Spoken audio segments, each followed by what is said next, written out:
যে জিনেরা মিষ্টির দোকানে এসে মিষ্টি খেয়ে যাচ্ছে, মিষ্টি কিনে নিয়ে যাচ্ছে, এর সত্যতা কতটুকু? আসলে এটা সত্য হওয়া সম্ভব। আল্লাহ রাব্বুল আলামিন জিনদেরকে অনেক শেকেল এবং আশকাল দিয়েছেন। জিনেরা অনেক ধরনের রূপ ধরতে পারে। কোরআনুল কারীমের বক্তব্য হচ্ছে ওয়ামা খালাকতুল জিন্না ওয়াল ইনসা ইল্লা লিয়াবুদুন। মানুষ এবং জিনকে আল্লাহ রাব্বুল আলামিন সৃষ্টি করেছেন ইবাদতের জন্য। বিভিন্ন শেকেল, বিভিন্ন রূপ আকার জিন ধারণ করতে পারে। নানাভাবেই জিন অনেক সময় আমাদেরকে ভয়ও দেখাতে পারে। তো মিষ্টির দোকানে যারা কাজ করে অনেকের কাছ থেকে সাক্ষাৎকার নেওয়া হয়েছে, আপনি কিভাবে বুঝলেন যে জিন আপনার দোকানে আসছে? কেমনে আপনি বুঝলেন? তো কয়েকজন ব্যক্তি বলছে যে আমি এইভাবে আইডেন্টিফাই করেছি যে তাদের শরীরের মধ্যে যে সুঘ্রাণ থাকে এটা অন্য সাধারণ মানুষের সুঘ্রাণের মতো না, অথবা তারা যখন আসে কোনো ছায়া পড়ে না, তাদের পাটা উল্টানো থাকে। এই আলামতগুলো দেখে আমরা আইডেন্টিফাই করতে পেরেছি যে এটা জিন। জিনরা অনেক রকমের হতে পারে। জিনদেরকে আল্লাহ রাব্বুল আলামিন তার ইবাদতের জন্য সৃষ্টি করেছেন। অনেক ধরনের রূপ ধরতে পারে। জিনেরা অনেক সময় সাপের রূপ ধরতে খুব পছন্দ করে। মানুষের আকার আকৃতি ধারণ করতে পারে। মানুষের আকার আকৃতি যখন ধারণ করে, স্বাভাবিক বেশভূষায় আমাদের মতোই চলাফেরা, আমাদের মতোই পোশাক পরিচ্ছদ, আমাদের মতোই কথা বলবে, আমাদের চারপাশে অবস্থান করবে, এবং তারা টাকা দিয়েই মিষ্টির দোকান থেকে মিষ্টি কিনতে পারে।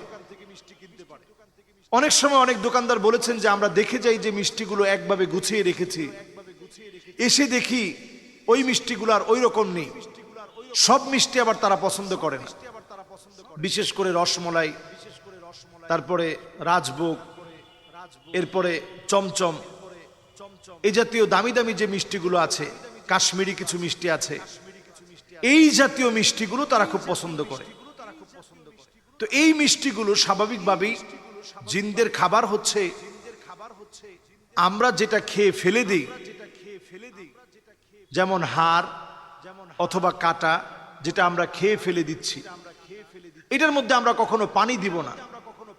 আমাদের মাছের কাটা, মুরগির হাড় অথবা গরুর গোশত খাওয়ার পরে যে হাড়টা থাকে, এই হাড়ের ভিতরে, এই হাড়ের ভিতরে যখন শুধু তারা হাত দেয়, আল্লাহ রাব্বুল আলামিন তৎক্ষণাৎ তাদেরকে রিজিকের ফয়সালা করে দেন। সুবহানাল্লাহ।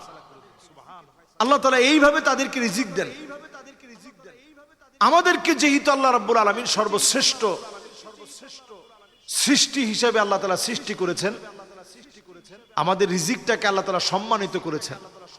এজন্য যখন আমাদের মানুষের মতো কোনো আকৃতি তারা ধারণ করে, তখন সম্মানিত মানুষের যেরকম অভ্যাস, তারা এইভাবে করেই মিষ্টিটা গিয়ে সংগ্রহ করে।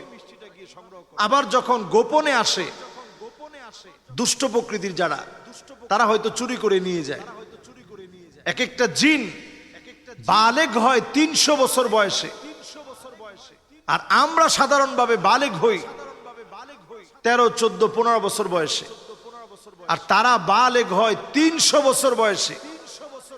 এক একটা জিন হায়াত পায় 2 থেকে 2,500 বছর এর উপরে। তাহলে চিন্তা করেন, নবীজি সাল্লাল্লাহু আলাইহি ওয়াসাল্লামের জামানাতে এমন জিনদের সঙ্গে সাক্ষাৎ হয়েছে, যেই জিনেরা নবী মুসা আলাইহিস সালাতু ওয়াস সালামকে পেয়েছেন। এমন জিনের সঙ্গে সাক্ষাৎ হয়েছে যেই জিন ঈসা আলাইহিস সালাতু ওয়াস সালামকে পেয়েছেন। যারা তাওরাত শুনেছে, যারা ইনজিল শুনেছে, এরা যখন কোরআনুল কারীম শ্রবণ করেছে, তখন তাদের বক্তব্য ছিল ইন্না সামি'না কুরআনান আজাবা। এক আশ্চর্যজনক কোরআন আমরা শুনেছি, এক আশ্চর্যজনক কোরআন আমরা শ্রবণ করেছি। সুবহানাল্লাহি ওয়া বিহামদিহি। এজন্য যতজন আমরা এই জাতীয় বিষয়গুলো নিয়ে আমরা পড়াশোনা করি অথবা কথা বলি, জিনেরা আপনার কোনো ক্ষতি করতে পারবে না। আপনি ছোট্ট ছোট্ট কিছু আমল করেন, জিনেরা কোনো ক্ষতি করতে পারবে না। এক নাম্বার আমল হচ্ছে আপনার মন থেকে ভয়টাকে দূর করে ফেলুন। 2 নাম্বার আমল হচ্ছে আপনি আমি যতজন এই ভিডিওটা দেখব প্রত্যেকের আমাদের দায়িত্ব হচ্ছে প্রতিনিয়ত সূরা ইখলাস, সূরা ফালাক, সূরা নাস পড়ব। ফজর আর মাগরিবের পরে 3 বার, জোহর, আসর আর এশার পরে একবার করে, ঘুমানোর সময় আপনি একবার করে পড়ে ঘুমান। আয়াতুল কুরসিটা পড়ার চেষ্টা করেন। এই আমলগুলো যদি আমরা প্র্যাকটিস করি, জিন আপনার কোনো ক্ষতি করতে পারবে না। আপনি দেখবেন বরং জিন আপনার বশে চলে আসবে। যদি আপনি নামাজ পড়তেছেন দেখবেন সে এসে আপনাকে কোনো ভয় দেখাবে না, আপনি শুধু ভয়টাকে ছেড়ে দেন। আর যখনই আপনি টয়লেটে যাবেন, বাহিরে আপনি বিসমিল্লাহ বলেন। বাহিরে, ভিতরে গিয়ে না, বাহিরে বিসমিল্লাহ, আল্লাহুম্মা ইন্নী আউযু বিকা মিনাল খুবসি ওয়াল খাবাইস। এটা টয়লেটের ভিতরে ঢুকতে বলবেন না, বাহির থেকে বলবেন। কারণ আল্লাহুম্মা মানে হে আল্লাহ, ইন্নী আউযু বিকা আমি তোমার কাছে আশ্রয় চাই, মিনাল খুবসি ওয়াল খাবাইস যত খবিস, যত খারাপই আছে, যত অনাচারী পাপিষ্ট জিন আছে, এদের অত্যাচার থেকে পানাহ চাই। টয়লেটে সবচেয়ে খারাপ দুষ্ট জিনেরা থাকে, এজন্য আপনি পানাহ চেয়ে নিলেন।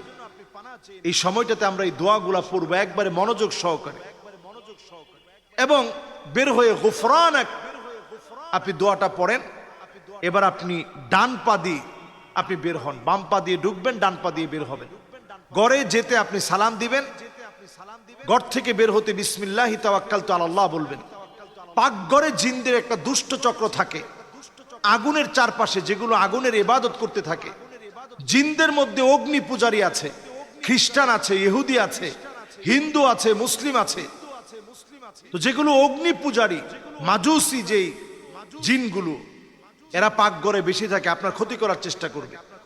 এজন্য আপনি পাকঘরে যাওয়ার সময় বিসমিল্লাহ এরকম আওয়াজ করে বলেন, আউযু বিল্লাহি মিনাশ শাইতানির রাজিম আপনি আওয়াজ করে বলার চেষ্টা করেন। দেখবেন জিন আপনার কোনো ক্ষতি করতে পারবে না ইনশাআল্লাহ। তো সার্বিক এই বিষয়গুলো যখনই আমরা শুনি দেখি, আমরা সেই সময়ে নিজেদের ব্যবসা প্রতিষ্ঠানকে হেফাজতে রাখার জন্য আয়াতুল কুরসি পড়ে, যেমন ধরুন আপনার মিষ্টিগুলো এলোমেলো হয়ে গেছে, কয়েক কেজি মিষ্টি মনে হচ্ছে যেন মিসিং হয়েছে, এই অবস্থায় আপনার আমার দায়িত্ব হচ্ছে আয়াতুল কুরসি পড়ে দোকানে একটু ফু দিয়ে চলে যাওয়া।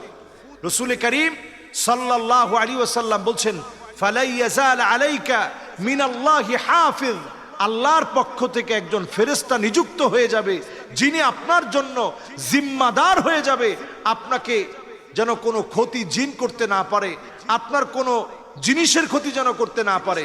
এজন্য আয়াতুল কুরসি পড়ে ফু দিয়ে গেলে আপনার নিজের ক্যাশ, আপনার নিজের ক্ষয়ক্ষতি থেকে আল্লাহ তাআলা আপনাকে হেফাজত করবে, আপনার ব্যবসা ভালো চলবে ইনশাআল্লাহ।